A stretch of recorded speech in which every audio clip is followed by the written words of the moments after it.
when you go back and as a senior member of this administration, President Trump's administration, starting in the afternoon of the 20th of January of 2025, do you feel confident that you will be able to deliver the goods, that we can have serious prosecutions and accountability? And I want the Morning Joe producers that watch us and all the producers that watch us, this is just not rhetoric. Yes, we're going to come after the people in the media who lied about American citizens, who helped Joe Biden rig presidential elections. We're going to come after you, whether it's criminally or civilly. We'll figure that out. But yeah, we're putting you all on notice. And Steve, this is why they hate us. This is why we're tyrannical. This is why we're dictators. Two of Donald Trump's closest allies and likely fixtures in a future Trump presidency are publicly declaring that reports about Trump's promises of revenge are not hyperbole.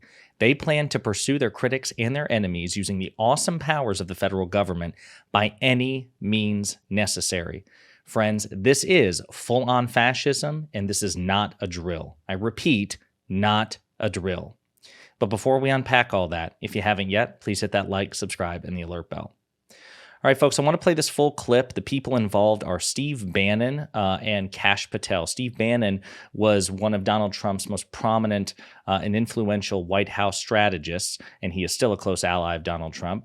And Kash Patel had many roles in the Trump presidency, and he is Donald Trump's first pick, allegedly, to be the director of the CIA. So with all that in mind, listen to the full clip. Highly confident that when you go back and as a senior member of this administration, President Trump's administration, starting in the afternoon of the 20th of January of 2025, do you feel confident that you will be able to deliver the goods, that we can have serious prosecutions and accountability? And I want the Morning Joe producers that watch us and all the producers that watch us, this is just not rhetoric. We're absolutely dead serious. We're not. You cannot have a constitutional republic and allow what these deep staters have done to the country. The deep state, the administrative state, the fourth branch of government, never mentioned in the Constitution, is going to be taken apart brick by brick. And the people that did these evil deeds will be held accountable and prosecuted, criminal prosecutions. Kash, I know you're probably going to be head of the CIA. But do you believe that you can deliver the goods on this in a pretty short order, the first couple of months, so we can get rolling on prosecutions?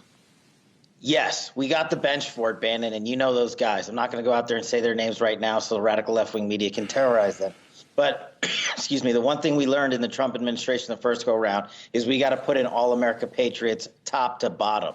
And we got them for law enforcement. We got them for intel collection. We got them for offensive operations. We got them for DOD, CIA, everywhere. And the one thing we will do that they never will do is we will follow the facts and the law and go to courts of law and correct these justices and lawyers who have been prosecuting these cases based on politics and actually issuing them as lawfare. We will go out and find the conspirators, not just in government, but in the media. Yes, we're going to come after the people in the media who lied about American citizens, who helped Joe Biden rig presidential elections. We're going to come after you, whether it's criminally or civilly. We'll figure that out. But yeah, we're putting you all on notice. And Steve, this is why they hate us. This is why we're tyrannical. This is why we're dictators. I mean, that part is certainly true. I'm just glad you're owning it. Folks, this isn't a drill. This is not a hyperbole. This is not exaggeration. We have absolutely no reason to assume this is empty rhetoric, which, by the way, would be dangerous and anti-American even if it were. We have every reason to believe this is what Donald Trump intends, and the people around him, his enablers and supporters, are fully mobilized to do just that.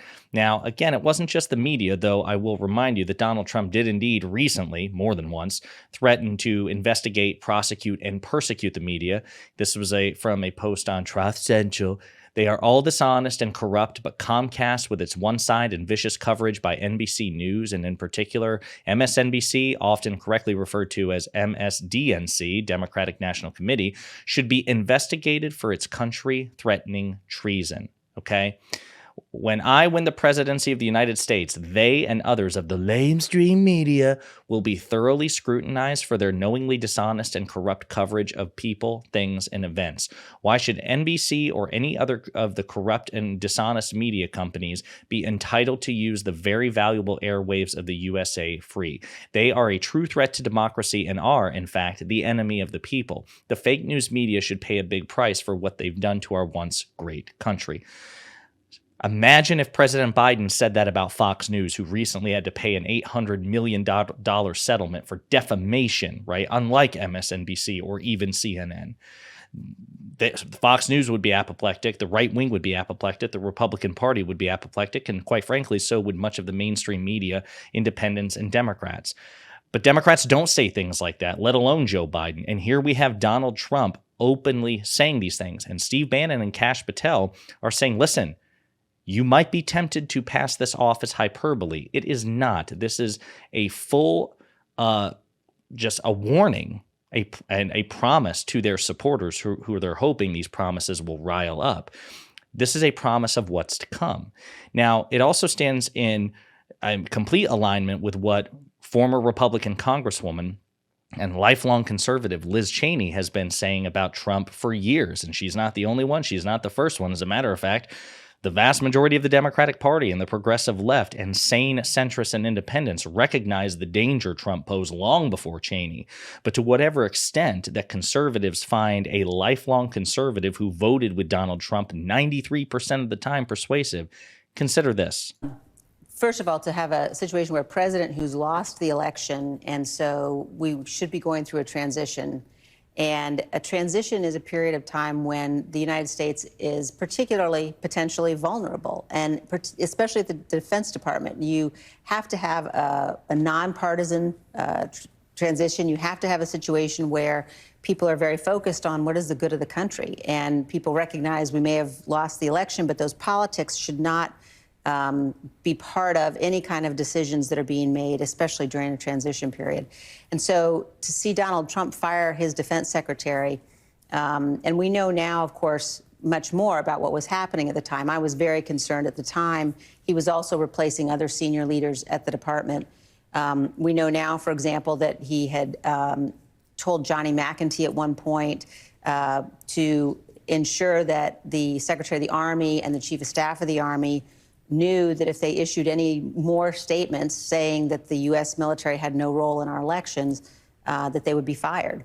And that's when you combine that with the steps that we know Mike Flynn was urging him to take, Mike Flynn was urging be taken publicly, things like deploying the military in order to rerun elections in swing states. And I think that's one of the real dangers people have to focus on when we think about a potential second Trump administration. You will take those people who were the most radical, the most dangerous, who had the proposals that were the most dangerous, and he will put them in positions of supreme power. And that's a risk that we simply can't take. People like Steve Bannon, people like Kash Patel, people like Michael Flynn, people like Mike Davis, and others as well. I mean, folks, again, this is not a drill. This isn't something to take lightly. And I understand that my video views suffer, especially here lately, the more I cover Trump, but it's important. It's even worth the terrible analytics because it's simply true. Donald Trump is a fascist, and he's a particularly powerful and dangerous and influential fascist as well. This is not a guy, from behind a keyboard somewhere in the middle of nowhere, just, typing out fascistic or racist screeds on the internet. This is a man of extraordinary power who is seeking even more power than that. If Donald Trump wins the election, he will become the most powerful man on earth again for at least another 4 years. And I say at least because he's hinted that perhaps he might ignore the 22nd Amendment, which term locks presidents into 2 terms of 8 years total. Why? That's also predicated on good faith. Why on earth should he adhere to the Constitution? It's not divinely compelled. It's not a supernatural contract where if he runs for a 3rd term, he'll be just like divinely either struck down or incarcerated or anything like that. No. laws, even constitutional laws, have to be enforced. The Supreme Court of the United States, the arbiter of what is or is not constitutional, they are populated by a 6-3 conservative supermajority, 3 of whom, half of that conservative supermajority, were appointed by Donald Trump himself. The vast majority, 30 of the 50 states in this country, are controlled by Republican legislatures. We've talked about the various institutional disadvantages Democrats have. We talk about how the media ecosystem is heavily biased towards Trump, or at least is advantageous to him.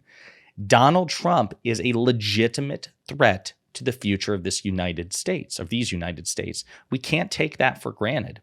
This is another warning that Cheney pointed out in her conversation with Rachel Maddow. And, there was a moment right after January 6th where I was having dinner with my husband and our 2 youngest kids, who happened to be our sons. And I looked at my sons across the dinner table, and I had this realization, I grew up in a country where I didn't have to wonder if we were going to have a peaceful transfer of power in the United States.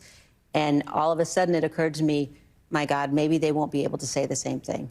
And that is why it's so fundamentally important that we ensure, Democrats, independents, Republicans, that we work together, we vote together, we make clear that Donald Trump is not an acceptable alternative. He is not the lesser of 2 evils. He is a completely unfit man for office. He's already shown us what he would do, and he can never be near the Oval Office again. Absolutely. We have no reason to give this man a mulligan or the benefit of the doubt or anything like that. Absolutely none whatsoever. We have every incentive not to. And not just Trump, but those who are his chief enablers and supporters. The leadership of the current Republican Party also can't be trusted because they knew better and were in a position to stop or mitigate the damage, and they didn't do so. They also failed to turn away from him after he lost the election after January 6th. There was that brief window when Mitch McConnell and Kevin McCarthy could have not only impeached Trump, but convicted him. And we fell short of that, 2/3 majority in the Senate to convict him, thanks in large part to Mitch McConnell, who miscalculated and assumed that would have been the end of Trump's career, stupidly. But it's not. It's absolutely not. We've talked about Project 2025, how the Heritage Foundation and various Republican and conservative interests are actively recruiting dozens, hundreds, thousands of radicals to be installed as political appointees of Donald Trump to effectively replace the civil service and weaponize the federal government against Trump's critics and his enemies. We cannot take it for granted. Last thing, I just want to turn back to Steve Bannon, speaking of Liz Cheney, because Steve Bannon had this to say about Liz Cheney. Oh, protect the Republic. Trump haters from way back. Darling, protect the Republic. Well, look, lady, we're getting into the J6 stuff. This is one of the things we're going to talk about. Matt Rosendale is going to join us. We're going to get into the J6 stuff, and we're going to see how much you and folks in Congress protected the Republic and why your committee, the cover-up committee, why you didn't grill Ray, why he was never interviewed, all of it. It stinks to high heaven. And you're going to get your day. You're going to get your, as we say in the Navy, your turn in the barrel. A lifelong Republican, a lifelong conservative is also being targeted by these people. This is a cult. It is dangerous. Donald Trump cannot be trusted. And if you are watching and you're an eligible voter, or you will be an eligible voter, or you know eligible voters, it is imperative that you emphasize that this is infinitely more important than any policy disagreement, including things like abortion. Even that, which tends to be a single issue vote for eligible voters of the conservative persuasion. This is infinitely more important than that. No matter where you are, it is vital that when the time comes to vote and your choice is between a Republican and a Democrat, you vote blue no matter who. Let me know what you think in the comments.